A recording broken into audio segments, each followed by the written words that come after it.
Muy buenas, muy buenas. Bienvenidos y bienvenidas. Para nosotros es un gran placer, todo un privilegio personal y periodístico que el doctor Leonel Fernández, expresidente de la República y presidente del Partido de la Liberación Dominicana, haya accedido a conversar con nosotros sobre la figura de Hugo Chávez Frías, entre otros temas. Todo un placer recibir al doctor Leonel Fernández. Bueno, primero, Pablo, darte las gracias por tu gentil invitación para participar en este programa. Y yo, por supuesto, lo que hago siempre es trabajar. Trato de hacer cosas y eso, por supuesto, me produce un deleite espiritual. El tema central de esta entrevista, y así se la he solicitado, es la figura de Hugo Chávez. Me gustaría comenzar, presidente, ¿qué hemos perdido los latinoamericanos, el pueblo dominicano, el pueblo venezolano con la desaparición física del presidente Hugo Chávez? Pues sin duda alguna, Pablo, que se ha perdido a un gran líder, a un hombre que supo jugar un papel de transformación económica, social, política, ideológica en su país, en Venezuela, y eso de alguna manera también logró influir en todo el continente latinoamericano y hasta trascender internacionalmente. Se trata de un líder que era, por su estructura de personalidad, un hombre carismático, una persona que realmente tenía capacidad de comunicación, pero al mismo tiempo una persona generosa en el trato con los demás y solidaria. Y yo pienso que esas tres características, el de ser un líder con condiciones de poder realmente interactuar con humildad, con sencillez y llegar a la gente, teniendo ese espíritu de generosidad, de compartir, de hacer del bienestar del otro como su causa fundamental como persona, pues lo convirtió en un ser extraordinario. Y hoy, cuando veía las imágenes en la televisión de la movilización que había en Caracas, de decenas de miles de personas que seguían su féretro, se convirtió en un sentimiento nacional venezolano y de toda América Latina. Que me imagino, presidente, usted va a viajar en las próximas horas, en los próximos días. ¿Tiene previsto? Sí, en efecto, sí. Yo pienso que dada esa relación personal que tuvimos, es mi obligación moral estar presente ya en el último adiós que se le va a brindar en las exequias fúnebres que tendrá lugar en Caracas el jueves, y el viernes estaré en el sepelio y ya retornaré en la tarde del viernes al país. En estos días hemos visto muchas entrevistas que el presidente Chávez concedió a Univisión, a CNN, y personalmente me llamó mucho la atención la mención reiterada y afectuosa hacia la persona, como le decía a Leonel, porque entonces yo le dije a Leonel y voy a llamar a Leonel. ¿Hasta qué punto, presidente, fue fundamental en la relación de admiración mutua y respeto que había entre Chávez y Fernández, aquella invitación que le hizo el entonces presidente Fernández a un señor que era candidato con buenas posibilidades, pero que venía de una intentona golpista, a un presidente amigo de la República Dominicana, como el presidente Carlos Andrés Pérez? ¿Hasta qué punto, qué se inició con esa visita? ¿Qué ocurrió en esas primeras conversaciones con el entonces candidato Hugo Chávez? Mire, él nos visitó por vez primera, si usted recuerda, en el año de 1998. Ya yo estaba en el segundo año del primer periodo de gobierno. En agosto. En agosto del 2008. Entonces Hugo Chávez, que tenía aspiración a la candidatura presidencial por Venezuela, estaba internacionalmente aislado. No se le recibía, se le trataba, digamos, con cierto desdén. Y cuando vino a visitarme, incluso él tenía el deseo de ir a los Estados Unidos en aquel momento y no tenía visa para entrar a Estados Unidos. Entonces le dije que podía conversar con el expresidente Jimmy Carter, con el cual ya tenía alguna relación. Nos conocíamos desde los años 80, que yo fui a la convención del Partido Demócrata en Atlanta, establecí un vínculo personal con el presidente Carter y una relación permanente. A ver si a través del expresidente Carter podíamos lograr el que se le facilitara una visa para él visitar Estados Unidos y poder hacer campaña en los Estados Unidos. Eso no se pudo lograr. A pesar del contacto que hicimos con Carter, en Estados Unidos no se le concedió la visa al entonces aspirante a la nominación, a la candidatura presidencial, Hugo Chávez. Eso lo logró después de ser presidente, pero en aquel momento no. Pero creó el vínculo con el presidente Carter, que ahora se ha expresado excelentemente bien. Sin duda, a partir de eso se creó el vínculo con el expresidente Carter, que serviría después, en el año 2002, cuando se produjo la intentona de golpe de Estado. Les contaré luego el episodio que ocurre con esto, pero a partir de esa primera visita de Hugo Chávez a República Dominicana, establecimos una relación de amistad permanente. Entonces nos llamábamos por teléfono con mucha frecuencia, intercambiábamos puntos de vista sobre acontecimientos en Venezuela, en América Latina, en República Dominicana. Él siempre estaba muy preocupado por lo que acontecía en República Dominicana y por lo tanto hubo, digamos, colaboración nuestra, del Partido de la Liberación Dominicana, de amigos, colaboración para su triunfo electoral en el 1999. O sea, nosotros le apoyamos electoralmente en términos de su campaña, estrategia de campaña, gente que sabía hacer los spots de televisión, gente que hacía encuestas. Todo esto nosotros contribuimos en la campaña para su triunfo electoral de 1999.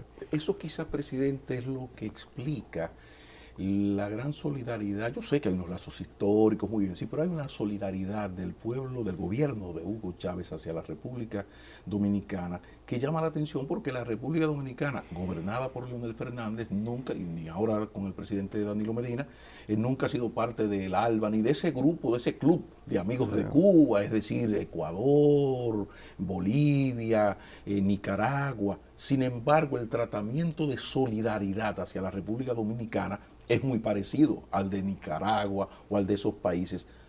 ¿A qué se debe eso?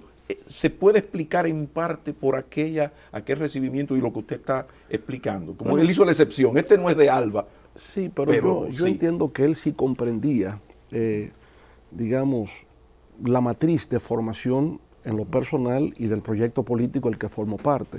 Podría identificar que se trataba de un proyecto progresista, que por tanto había coincidencias en formas de interpretar lo que ocurre en el continente, lo que ocurría en el mundo, y sobre esa base tener elementos en común. Pero usted siempre ha estado, y su gobierno siempre estuvo más al centro. Recuérdese que usted es vinchista y usted es el heredero de las fuerzas conservadoras.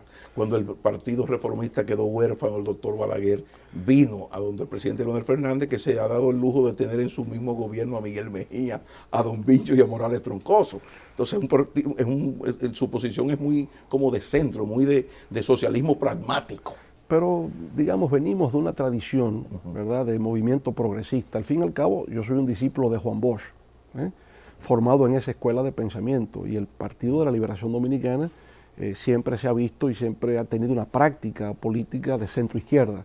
Es un partido progresista, también solidario, un partido que cree en la política social, en el rol del Estado. Esos son los valores del Partido de la Liberación Dominicana. Pero fíjese que Vincho termina siendo un gran admirador de Hugo Chávez. Es que una cosa de las cosas que uno tiene que estar vivo para y por consiguiente, no le llama mucho la atención. Y entender la complejidad del mundo político post-Guerra Fría.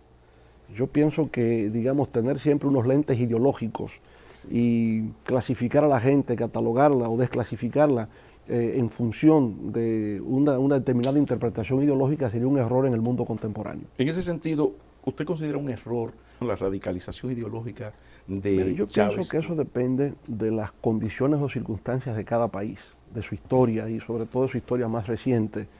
Es diferente a lo que pasa en Chile, a lo que pasaba en Brasil, a lo que ha ocurrido en Uruguay, a lo que había ocurrido en Venezuela. En Venezuela, debemos recordar, se produjo una fractura total del sistema de partidos políticos. Las dos fuerzas fundamentales, ECOPEI y Acción Democrática, prácticamente desaparecieron. Entonces eso generó una situación de confrontación. No es el caso de Brasil. O sea, fíjense que los dos partidos que compiten fundamentalmente son dos partidos socialdemócratas. Claro. En el caso de Chile, post-Pinochet se creó una coalición de partidos que viene desde la democracia cristiana al Partido Socialista Chileno. Es un arco iris lo que se forma en la coalición chilena. Y el monstruo de Pinochet unificó también.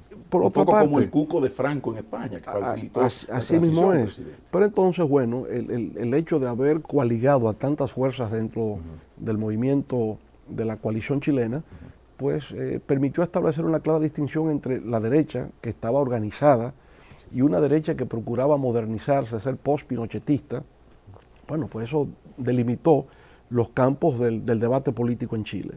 En Venezuela, insisto, también hay que ver que el presidente Hugo Chávez venía más bien del cuartel. Estamos hablando de una persona que no tenía una experiencia política como militante. Era un oficial del ejército venezolano, ¿verdad? De manera que también eso hay que añadirle su propio estilo y su propia personalidad. Pero yo diría que hay una constante en él, desde el punto de vista ideológico político. Él declaró siempre que su proyecto político era la revolución bolivariana y por tanto era un proyecto con raíces históricas venezolanas fundamentalmente.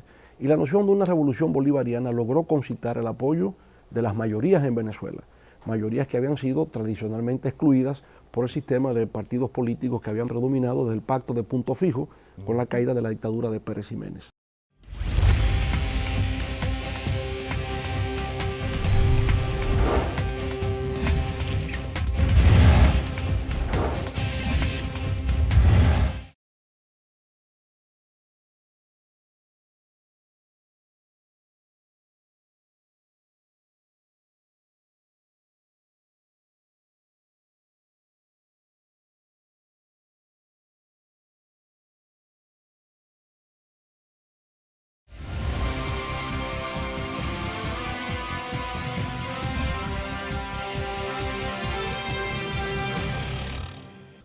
Presidente, usted fue un protagonista, tuvo una gran participación en la solución de la crisis de Venezuela cuando el golpe de Estado al presidente Chávez, por esa relación que ya mencionamos. ¿Usted me puede hablar un poco cómo usted se manejó en eso? ¿Cuál fue el trabajo diplomático de mediador que tuvo que hacer Leonel Fernández para ayudar que la sangre no corriera más de lo que pudo correr? Pues te contaba, Pablo, que después de la primera visita de Chávez mantuvimos siempre una relación continua, llamadas telefónicas, mensajeros que van y que vienen, y por tanto pude estar presente en su primera toma de posesión, en el año de 1999.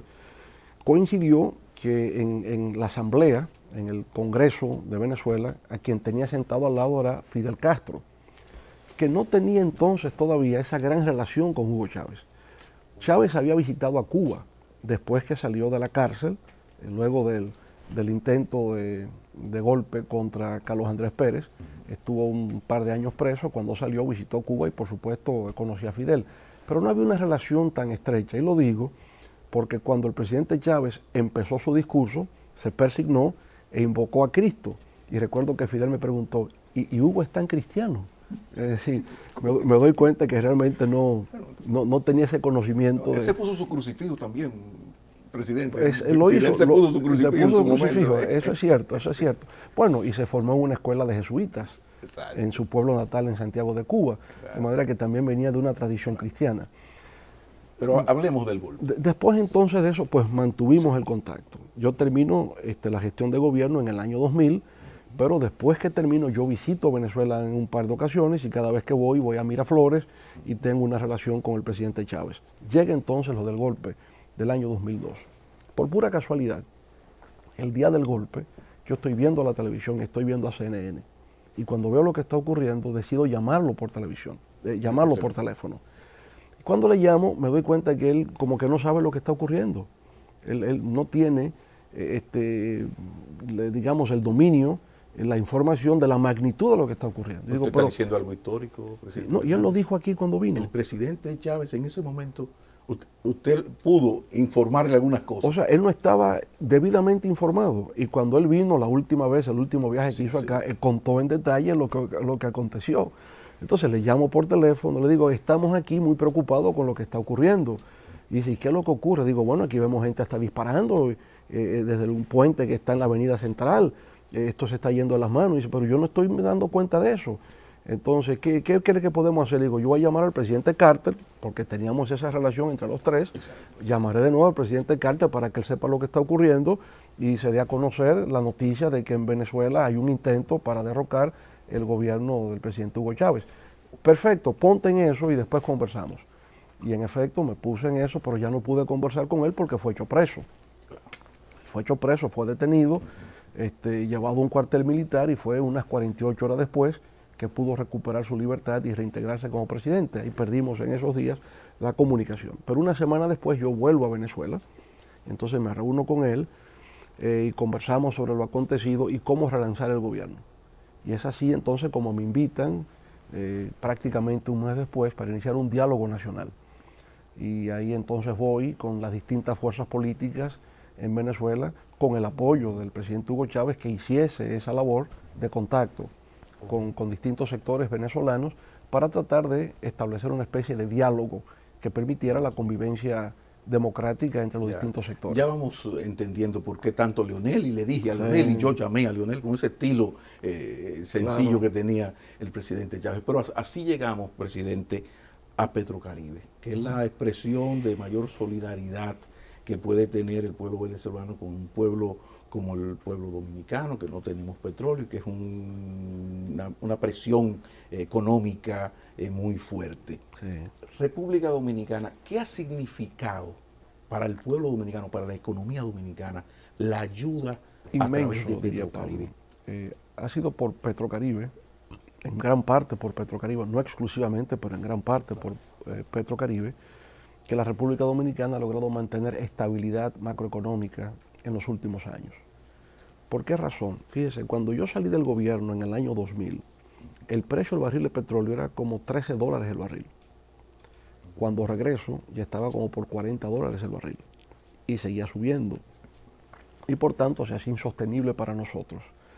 Entonces yo le llamo al presidente Chávez y le explico que República Dominicana forma parte de lo que llaman el Acuerdo de San José, que era lo que existía en aquel entonces. Sí. Un acuerdo en virtud del cual tanto México como Venezuela podían financiar proyectos de desarrollo de infraestructuras sobre la base de la facturación petrolera. Venezuela cumplía, México no estaba cumpliendo. Entonces yo le decía que si se podía ampliar lo del proyecto del Acuerdo de San José. El Acuerdo de San José todavía. Sí. Porque había algunas ideas, algunas iniciativas de desarrollo de infraestructuras que queríamos desarrollar. Construcción de un puente, construcción de una hidroeléctrica, etcétera. Y bueno, y Venezuela estaba dispuesta efectivamente a colaborar con eso. Pero el precio del petróleo seguía subiendo. Y entonces él me llama y me dice, mira, de lo que hemos conversado sobre el Acuerdo de San José está bien, pero yo tengo una oferta mejor que esa. Y te voy a convocar a ti y voy a convocar a los demás líderes caribeños para que tengamos un encuentro en Venezuela y discutir la propuesta que yo tengo. Y es una iniciativa de él, ni siquiera es una petición mía o una petición de ningún otro líder caribeño de la época. Lo que habla muy bien. Totalmente, ahí viene su generosidad. Entonces él nos convoca y nos dice, mire, yo me he reunido aquí con los directivos de PDVSA y hemos concertado sobre cómo mejor colaborar con ustedes. Y hemos creado este proyecto que se llama Petrocaribe, que no consiste en una donación del petróleo venezolano, como alguna gente malinterpreta. Sencillamente es una iniciativa que procura establecer un diferimiento de pago sobre la base de pagar en lo inmediato el 60% del valor de la factura y diferir el otro 40%, con una tasa de interés del 1% y pagadero todo a 25 años. De manera que era una oferta realmente, yo diría, histórica, porque ni siquiera los organismos multilaterales de crédito hacen concesiones de esta magnitud o de esta naturaleza. Y ya se había establecido, ahí se estableció ya lo del tope, de que si pasaba de tanto te financia, o ahí no, mismo todavía, fue más adelante. Todavía porque ahí el precio estaba a 70, $75 el barril, ya era mucho, pero uno pensaba que no iba a pasar de ahí. Bueno, yo siempre he hablado del tema de la especulación financiera en los contratos a futuro, yo creo que ese fue el fenómeno que se fue dando, y llega el barril de petróleo a $100 el barril. Eso fue una crisis. Nos convoca de nuevo, sale de él y nos dice, mire, sabemos las dificultades que ustedes están teniendo, que sus economías no podrán sobrevivir a $100 el barril de petróleo. La propuesta nuestra va a ser la siguiente. Mantenemos 60-40, ustedes pagan el 60% de la factura si está por debajo de 100, pero si llega a 100, paguen solamente 50, el 50% de la factura. Y si llega a 150, paguen solamente el 25% de la factura. Porque sabía que ese precio a $150 el barril no se iba a sostener y que por tanto iba a ser un fenómeno transitorio, pero mientras durase, para que no fuese a afectar el desempeño de las economías de la región, hacía su oferta generosa de solamente paguen el 25%. Por suerte que no tuvimos que llegar a ese nivel, nos aproximamos a $147 el barril en el año 2008 sí. Y se sintió en la economía dominicana el impacto del barril de petróleo a $147 el barril. Bueno, en todo caso, quiero decir que de parte de él lo que hubo siempre fue una actitud de cooperación, una actitud generosa, una actitud de solidaridad como nunca antes la habíamos visto. Esa disposición de colaborar y además sentir la pasión de que está colaborando con el bienestar y con la estabilidad de República Dominicana, de Cuba, pero al mismo tiempo de Jamaica, de Barbados, de las islas del Caribe, ¿no? Y ya luego a ese proyecto fueron integrados países centroamericanos, como el caso de Honduras, el caso de Nicaragua, el caso, tengo entendido que de Guatemala por igual, en fin, o sea, varios países de Centroamérica y el Caribe fueron beneficiados con este proyecto de Petrocaribe, que es un proyecto modélico, ejemplar, de solidaridad entre pueblos de América Latina. ¿Cómo conecta Petrocaribe con la compra del 49% de las acciones de la refinería y por qué no se ha llevado a los hechos la propuesta de Chávez en algún momento de crear una gran refinería en la República Dominicana para que sea un poco el centro por nuestra perfecta ubicación geográfica? ¿Cómo quedó eso? ¿Cómo conecta una cosa con la otra, presidente? Bueno, originalmente incluso la propuesta que nos hizo el presidente Chávez era de la construcción de una refinería que iba a estar en la costa norte del país, y empezaron a hacerse los estudios de todo eso, pero ya luego, entonces, cuando la Shell decide irse de República Dominicana, entonces se consideró que era más fácil, más factible, por la inmediatez de la acción, el que Venezuela entonces comprase el 49% de las acciones y que conjuntamente con Refidomsa lleváramos a cabo el proyecto, con la idea inclusive de ampliar ese proyecto a futuro. No era solamente el tener ese porcentaje de las acciones de la empresa, sino que eso sirviera como de punto de partida para otras inversiones que Venezuela iba a hacer para ayudar a República Dominicana en el manejo de los combustibles. Presidente, hay un tema importante y un hecho donde el presidente Fernández fue el gran, si bien no fue el protagonista, fue una especie de salvador de un problema muy serio entre dos países hermanos, pero muy poderosos, con presidentes con temperamentos muy fuertes y aliados cada uno a países que son muy enfrentados como Cuba o Estados Unidos. ¿Cómo fue posible que un presidente de un pequeño país pudiera mediar, lograr ese equilibrio de ser respetado, escuchado y obedecido hasta cierto punto por el presidente Uribe, pero lo mismo con el presidente Chávez? Se me ocurre pensar por vez primera en estos momentos que también tiene mucho que ver con las relaciones personales que se desarrollan cuando ellos no eran presidentes. Así como he hablado en el caso del presidente Chávez, que vino cuando no era presidente, pues igual ocurrió con Uribe. Uribe nos visitó a Palacio, tal vez en el 97 o en el mismo 98, cuando no era presidente.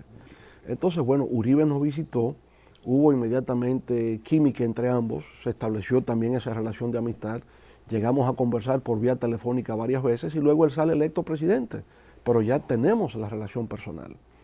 Entonces, ocurre por pura coincidencia que República Dominicana va a ser la sede de la reunión del Grupo de Río. Nos correspondía tener la sede en esa ocasión. Y ha coincidido con el conflicto entre Colombia y Ecuador por el tema del ataque de las, digamos, de las instituciones del orden público colombianas en territorio ecuatoriano. Eso suscita la controversia. Bueno, pues, ¿qué resulta? Que al ocurrir el fenómeno hay una crispación en la opinión pública, ¿no? El conflicto triangular entre el presidente Correa, el presidente Chávez, el presidente Uribe, bueno, hasta amenaza de guerra, llegaron a sonar los tambores, ¿verdad?, en aquel momento, de la posibilidad de un conflicto bélico. Entonces, lo de aquí, yo obviamente, antes de que se produzca la reunión, apelo siempre a la diplomacia telefónica. Y entonces, pues, llamo por teléfono al presidente Chávez, conversamos ampliamente de lo que yo entendía debíamos lograr en el encuentro aquí del Grupo de Río. Y le pido que si él puede llegar más temprano para que conversemos y dar los toques finales para ese encuentro. Y creo lograr con él un compromiso de que efectivamente le vamos a buscar solución al problema aquí en Santo Domingo. Llamo al presidente Uribe y le digo, por igual que he conversado con el presidente Chávez, la necesidad de que lleguemos a acuerdos, le explico lo mismo. Llamo al presidente Correa y le digo que requiero de su cooperación para que le busquemos una solución aquí. Llamo al presidente Daniel Ortega y también lo involucro en esto. llamo por supuesto al presidente Raúl Castro y le digo lo que va a pasar en República Dominicana y que necesito de su ayuda para un poco calmar las tempestades. Hubo un amarre previo fuera de escena para tratar de lograr un cierto avenimiento aquí en el país. Naturalmente la reunión, por equivocación, empieza con una transmisión en vivo. Nadie sabía que eso se estaba transmitiendo y por lo tanto parece que cuando todo el mundo se sentía que estaba fuera de cámara, había también una cierta actitud muy hostil en la reunión, ¿no? Y las primeras intervenciones parecía que aquello iba a desembocar en una situación sin solución. Pero advertimos que se estaba transmitiendo y que se estaba siguiendo, en toda América Latina se estuvo siguiendo eso con más interés que una telenovela. Y bueno, cuando la gente sabe que ya estamos en pantalla y que se está en vivo, yo creo que eso contribuyó también a establecer mejor comportamiento, más un buen comportamiento. Y bueno, finalmente la gente pudo expresarse con libertad, se dijo lo que se tenían que decir. En algún momento cuando sentía que alguien se salía fuera del guión, yo fuera de cámara me paraba, me le acercaba y procuraba volver a calmar los ánimos, ¿verdad? Y en un momento dado pues se dio el golpe mágico y logramos que el presidente Chávez, el presidente Uribe se dieran la mano. ¿Y dónde se le ocurrió a usted? Porque yo estaba mirando las fílmicas y ese de repente, no, venga. Claro. Y un poco medio con los brazos, usted como que están agarrados aquí, salúdense. ¿De dónde le salió a usted eso? ¿Salió Villajuana, presidente? Porque me había acercado a ambos. No se veía en la cámara, pero yo me acerqué a ambos. Yo necesito que nosotros pongamos fin a esto de buena manera. Pero usted le habló del abrazo. O sea, yo necesito que... No, eso sale en el instante, sí, por supuesto. Sí. Yo sabía que el presidente Uribe quería buscarle una solución. Porque obviamente él sabía que había incurrido en falta, en el sentido de que la incursión penetró territorio ecuatoriano. Él lo sabía y no quería hacer de eso una controversia de carácter internacional. Exacto. El presidente Chávez también quería que eso se resolviera, porque el presidente Uribe estaba amenazando que si en las computadoras que se habían encontrado había algo que comprometía a Venezuela. Bueno, hay que buscar la solución a todo eso. Y por supuesto el presidente Correa, que era el más airado de todos en el momento, porque fue su territorio el que fue atacado, pues quería obtener el compromiso de que eso no volvería a ocurrir. Y yo pienso que esa coincidencia de intereses permitió que en ese instante pudiera resolverse.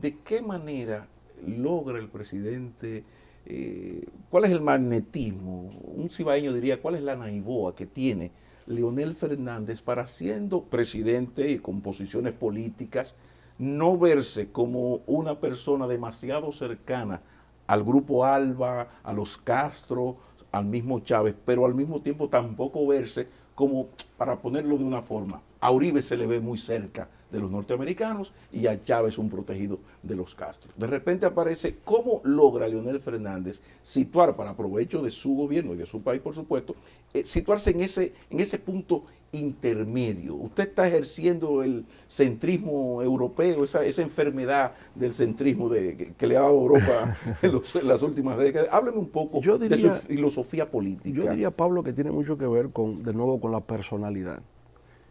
Yo tengo por naturaleza un temperamento no conflictivo. Yo no me procuro conflictos, a mí los conflictos me llegan y si llegan hay que resolverlos.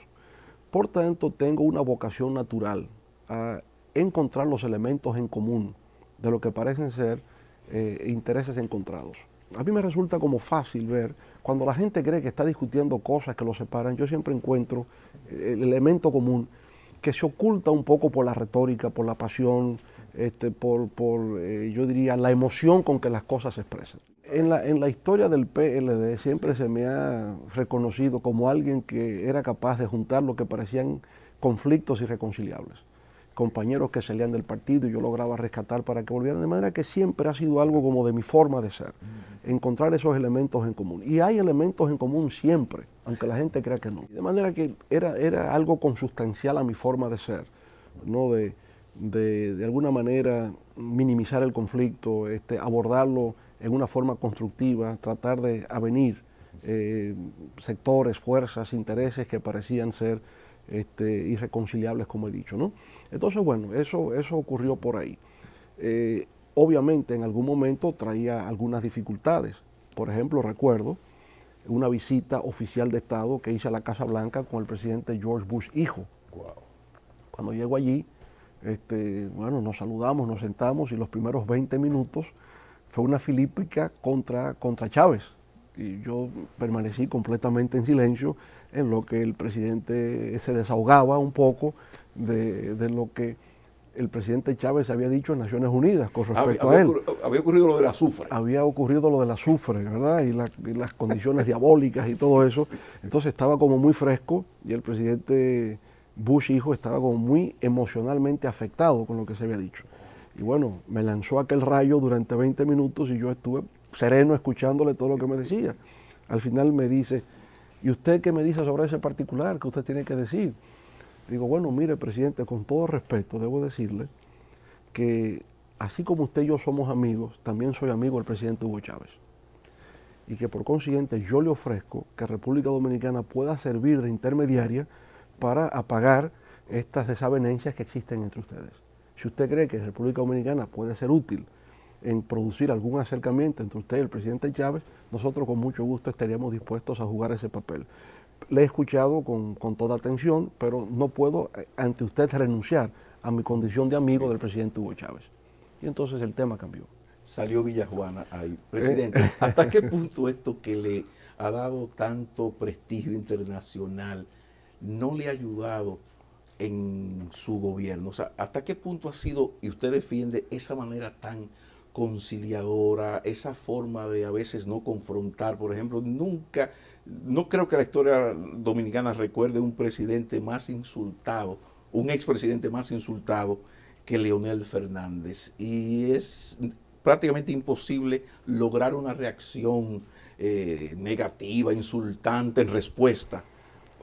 ¿Hasta qué punto esto ha sido positivo o negativo? Porque a usted se le critica mucho ese temperamento de nunca confrontar. ¿Hasta qué punto eso que le ha dado mucho éxito en términos diplomáticos le afecta en su ejercicio del poder, de ser tan extremadamente conciliador, que no sabe, incluso a más de uno le llama la atención, que enemigos ya personales que difaman personalmente al presidente y a su familia, el presidente como si no existieran? Hablen un poco de esa filosofía política y hasta qué punto eso usted considera que le habrá afectado en República Dominicana, como presidente de la República Dominicana. Bueno, yo diría, eso tendría que analizarlo otro mejor que yo, pero el fin de la política, al fin y al cabo, ¿cuál es? La conquista del poder. Y si encabezando el proyecto del Partido de la Liberación Dominicana hemos tenido el éxito electoral siempre, entonces parece que ese método da resultado. Y si da resultado no hay por qué cambiarlo. Acuérdese también siempre de don Miguel de Cervantes, aquel episodio de nos ladran Sancho, parece que cabalgamos bien. Entonces la vida es así. Yo pienso que en la medida se ataca aquello que se entiende tiene algún valor. Si eso fuera irrelevante, si no tuviera ninguna importancia, eso provocaría indiferencia. Si concita tanta atención es porque algún valor debe tener. El pueblo dominicano dice, solo le tiran piedra a los árboles que dan fruto. Entonces, en ese sentido es que habría que verlo. Aquella frase de que es difícil argumentar contra el éxito, ¿no? Entonces, bueno, lo deja. Pero eso ocurre en la política. Eso no solamente es que, en mi caso, que tengo el temperamento conciliador, pero ¿qué decirle al presidente Hugo Chávez? Que también fue infamado, injuriado, calumniado continuamente por ciertos grupos en Venezuela. Entonces eso es parte de la política, no importa que usted tenga tendencia conciliadora o que usted tenga, digamos, un espíritu más confrontacional, es parte de la política, es lo que usted simboliza y lo que usted representa. Presidente, volviendo al presidente Chávez, en el 2005 hubo un cable de los famosos Wikileaks donde se informaba desde la Embajada Dominicana que usted había expresado en una reunión en la legación, en la sede de la Embajada Americana, frases muy negativas, destempladas No contra sé de dónde el salió eso. presidente. No sé dónde salió eso, fíjese lo que le acabo de el mencionar. número 34, el cable número 3408. Incluso Sí, hablaba de que usted pero había fíjese, tildado de intelectualmente débil al presidente Chávez. ¿De dónde sale esto? no sé, no sabría decirle, fíjese que incluso al más alto nivel político, con el presidente de los Estados Unidos, George Bush, lo que tuve que decirle respecto de mi amistad con Hugo Chávez. De manera que si al más alto nivel político las cosas se manejan de esa manera, no sé dónde puede salir una cosa de eso que salió en los Wikileaks. No tengo idea. Qué bueno que habíamos mencionado antes. Porque inclusive, al revés, yo Bush. siempre pude valorar, ¿no?, el progreso intelectual de Hugo Chávez, su interés por la lectura, por el estudio y lo mucho que había progresado. Y debo decirle que en una de mis visitas le llevé 2 libros de Juan Bosch, el de Cristóbal Colón a Fidel Castro y el de Bolívar y la Guerra Social. Y estando allí, le leí el capítulo completo del libro de Cristóbal Colón a Fidel Castro sobre Bolívar y la Guerra Social. Si estaba de acuerdo con esa interpretación que hacía Juan Bosch del papel de Bolívar en la Guerra Social de Venezuela y, digamos, la extensión de la guerra venezolana de independencia a los otros países de la región. Y por tanto teníamos así conversaciones de esa naturaleza. Lo que pasa es que ese era su tema, él manejaba Sí, muy bien todo lo que... y por tanto lo que hubo siempre fue admiración y respeto mutuo. Por tanto no tenía ningún motivo para decir estas cosas que... Y si usted se atrevió a decirle eso al mismo presidente Bush, no tenía por qué decir otra cosa que no fuera a un subalterno. Presidente, Venezuela, América Latina, sin Chávez, ¿puede sobrevivir a mediano o largo plazo un régimen sin su caudillo? Chavismo sin Chávez. ¿Esto es posible? ¿Qué lectura usted le da a la política venezolana de hoy hacia adelante? Mire, yo pienso que, digamos, el chavismo es una fuerza ya histórica y política en Venezuela que va a continuar gravitando para siempre. Así como el peronismo en Argentina. Perón no está presente, pero el peronismo gobierna. Y gobierna, fíjese, ha tenido hasta diversas formas de expresión. Usted tiene un peronismo neoliberal, como lo representó Carlos Menem. Usted tiene un peronismo neopopulista, de alguna manera, para calificarlo, como el que representan los Kirchner, ¿verdad? Y sin embargo es el peronismo. Y había el peronismo de izquierda radical, y había el peronismo de la juventud.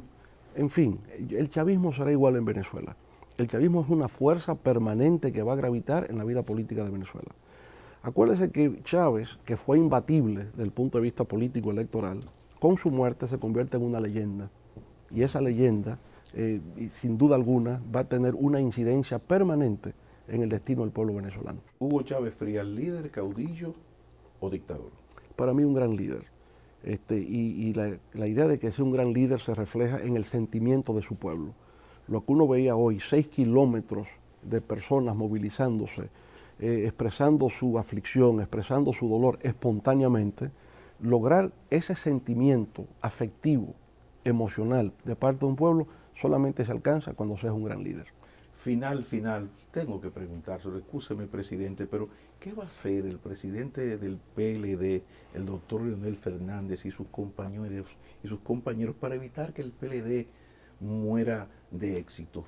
Porque un partido, una sociedad, una democracia de un solo partido comienza a dejar de ser democracia. Y aquí uno ve con mucha preocupación que el partido que perdió, pero con un 47%, pues ya vemos, ustedes son tan sabios en el PLD que en el domingo terrible que ocurrió lo del local del PRD, estaban ustedes como niños buenos frente al altar de la patria, todo correcto, dando ese mensaje. ¿Qué va a hacer el PLD un poco para lograr diversificar esto? Un poco uno siente que el PLD es difícil argumentar contra el éxito, sí, pero que el PLD ha perdido en parte la esencia bochista, esa vocación de servicio, ese contacto con las bases del pueblo, aunque gane elecciones. ¿No se ve un poco así desde la presidencia del PLD? Pero yo pregunto, si el PLD ha logrado ganar 5 elecciones consecutivas por encima del 50%, ¿cómo es que ha perdido el contacto con el pueblo? Porque eso no, hay como una especie de contradicción en eso. Porque la gente le vota porque es un asunto de mal menor. Se percibe, por ejemplo, lo que pasó en el 2000, ahora en el 2012, hay que verlo como caramba, es que no se pueden cometer más, un candidato no puede cometer más errores. O el presidente Fernández considera que el PLD va bien como está. Bueno, vamos a ver, porque son los datos los que hablan. Si usted llega a un gobierno con un Producto Interno Bruto de 19.000 millones de dólares, año 2004, y se sale de un gobierno con un Producto Interno Bruto de 58.000 millones de dólares, quiere decir que en 8 años usted prácticamente triplicó la capacidad de generación de riquezas de un país.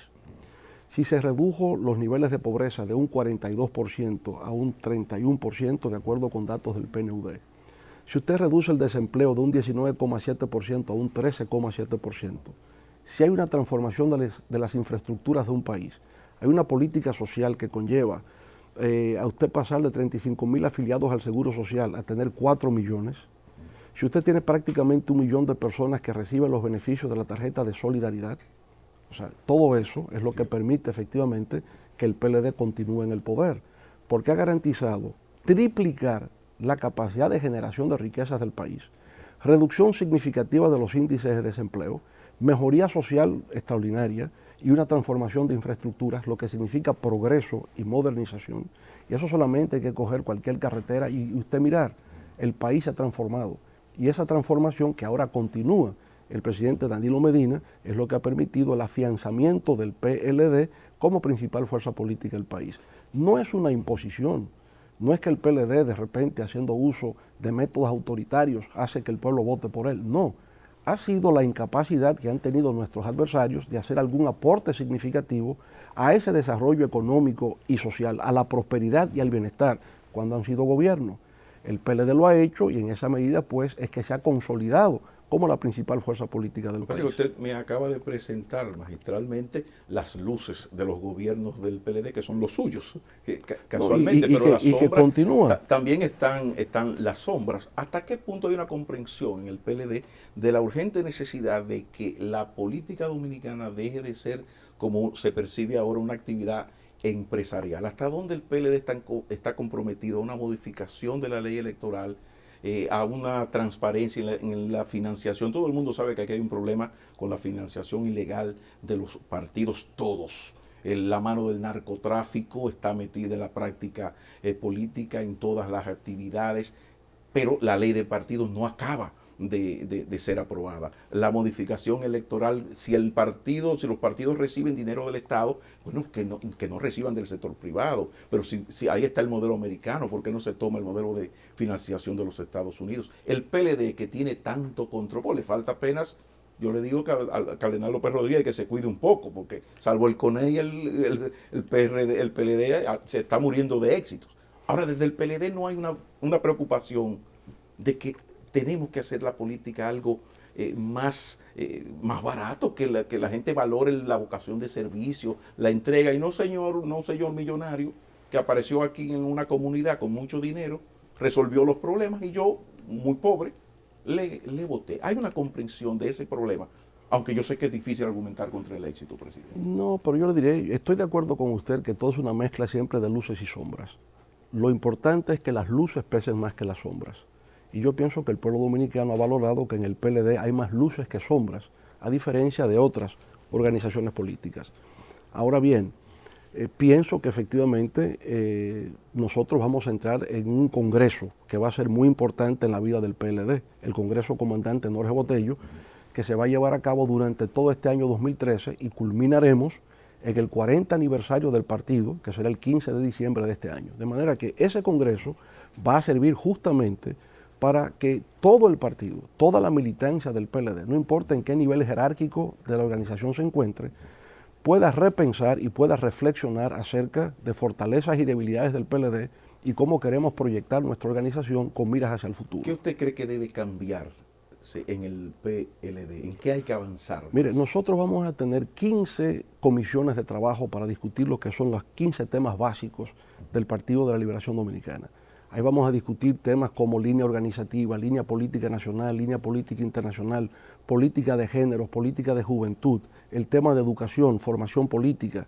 Es decir, 15 temas claves básicos para que el PLD pueda continuar siendo una fuerza que gravite y que influya en la vida política de la República Dominicana, como lo ha hecho hasta ahora, con debilidades puede ser, pero con contribuciones y aportes importantes al fortalecimiento institucional democrático del país y al mismo tiempo a la prosperidad, al progreso y a la modernización. Final, luces y sombras. Esas sombras de los gobiernos del PLD, que usted seguro que las tiene perfectamente ubicadas como las luces, ¿usted la ha conversado con el actual presidente Medina para decir, mire, no nos ha ido muy bien en seguridad ciudadana, se nos ha chavado este asunto, el problema del empleo, el empleo que se genera es de poca calidad, empleo mucha informalidad, tenemos problemas en la seguridad, en la mortalidad materna, somos líderes negativos en aspectos de educación? ¿Usted ha conversado con el presidente Medina? Porque el éxito del PLD electoral tuvo que ver con tres frentes que ustedes astutamente hicieron, donde había como en una heladería para todos los gustos. Entonces, sí, ese contacto se mantiene entre usted y el presidente Medina para esas sombritas. Periódicamente nos vemos y pasamos revista a los problemas nacionales, igual en el comité político del Partido de la Liberación Dominicana. Y le diré lo siguiente, digamos, el éxito nunca es permanente, el éxito siempre está sujeto a desafíos y a retos, y lo mismo pasa con la vida de un país. El hecho de que usted haya obtenido avances en una determinada esfera, en un determinado ámbito, no quiere decir que el éxito es definitivo y permanente, no. Quiere decir que se avanzó. El progreso siempre es inconcluso. La democracia es un proyecto siempre inconcluso por igual. Usted avanza, pero los problemas nunca se resuelven definitivamente en ninguna sociedad, en ningún lugar del mundo. Siempre son desafíos constantes. Y usted tiene que hacer la adaptación y tiene que repensar los problemas y buscar las nuevas soluciones a los nuevos desafíos que se le han presentado. Lo mismo ocurre. Por el hecho de que haya habido progreso, por el hecho de que el país haya avanzado, no significa siquiera que los beneficiados van a votar por usted en las próximas elecciones. Porque el mismo progreso genera lo que llaman las expectativas crecientes. Ahora quiero más.